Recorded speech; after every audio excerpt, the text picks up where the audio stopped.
want to finish at 500 watts on the lap power. You don't want to start at 500 watts on the Okay, lap power. Drew, this is a video overlay of what I am doing to merge the Xert, what I call the rolling rainbow, and the PerfPro skeleton of workouts. I don't know how else to describe it, but you've got the workout profile below, of course, and this guy in Massachusetts, unfortunately his lap thing is in the way, but you can sort of get an idea of what I'm actually trying to accomplish. And if you look specifically over at the right-hand corner, what you see is that we basically are taking the data off of the Xert player and the Xert remote viewer, and we are then plugging that in to overlay the PerfPro screen and workout. So I'm still using the workout, but you can see that I right now he's doing 430 watts. The two numbers are coming off the same data source, and he's going through a series of Tabata intervals to really try and set up for a breakthrough. The most important thing I want you to look at is the MPA arc, which is at the bottom center of the Xert screen. And you'll see that he's pushing power. The purple bar in the bigger arc is growing and growing and growing and growing, and the red area is shrinking, the orange area is shrinking, the yellow area is shrinking, the green area is shrinking. Those are all the different zones that are used in Xert to help determine basically sliding VO2, because VO2 changes as fatigue is induced. And you can see that he's purple, but he's got to get that MPA to go completely empty. So he's pushing and he's pushing and he's pushing and he's pushing and he's pushing and he's pushing and he's pushing and he's deep into the purple, but he's not at what I call an MPA flat line. So now he's halfway through the Tabata set, and he's going to start banging it out. His MPA is only at 320, but he's doing 400 plus watts. Watch what happens when he gets to his threshold. He's at 232, 223, 214, 208, and it just sits there. It just sits there, and it just sits there, and it just sits there.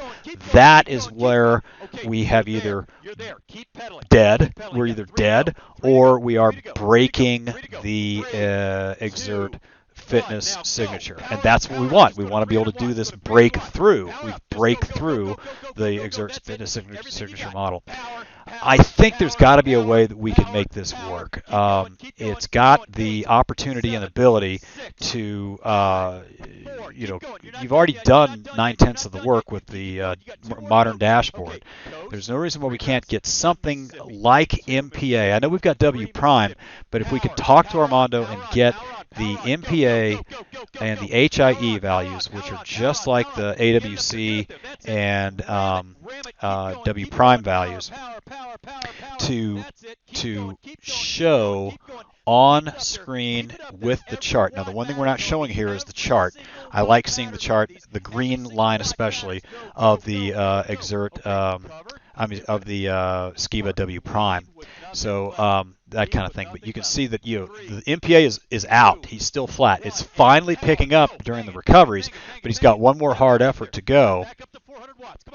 And he just bangs it out. There it is. And you can see that MPA just stays flat, flat, flat, flat, flat, flat, flat, flat, flat. And then we're going to take it all the way to the end of the 20 seconds.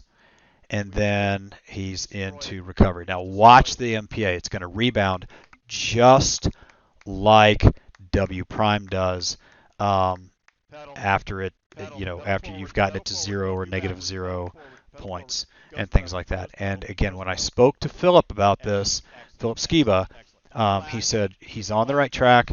This is the future, and this needs to be pursued. Now, of course, what they wanted was the science behind it. I wish I could get Armando to work with us on this, and he has got Stephen Chung of Pez Cycling on his payroll, but God knows when the hell that's going to happen. I don't know. They seem very coy about the whole thing. and they don't seem to want to publish it in scientific journals, which, as you know, that just frustrates the shit out of me. Anyway, you can see in the middle here where we've got myself and the camera for Craig.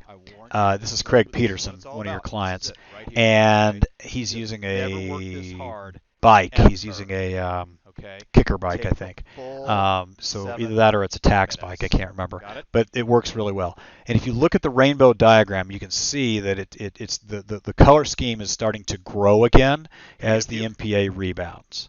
Now the outer triangles inside of the Xert rainbow dial are the current interval goal and the next interval goal, and that we can incorporate that or not. It's not that critical. I would think that you could probably do that inside the arc that you've already got. Anyway, I don't really have much else to add, but I was just wondering if you could just take a look at this, think about it. I mean, I think I can use the Zoom chat in a multi-writer setting using FlexiHub to get everybody on board looking at one screen and have all of the intervals start within 100 milliseconds of each other because of a low ping rate, and then end within 100 milliseconds of each other because of a low ping rate, while looking either at faces or legs and then dials on top of each other. I've got the real estate to do it. I don't know if anybody does or does not, but I know that we can kind of get that stuff going there. So anyway, I can't think of anything else to share with you. I just think it's a neat deal. This is how I use it, and of course, all of my clients are buying PerfPro on a one-time purchase because it's absolutely the best software that's out. Anyway, that's really about it. Thanks for everything, and let me know your thoughts. Okay? Thanks.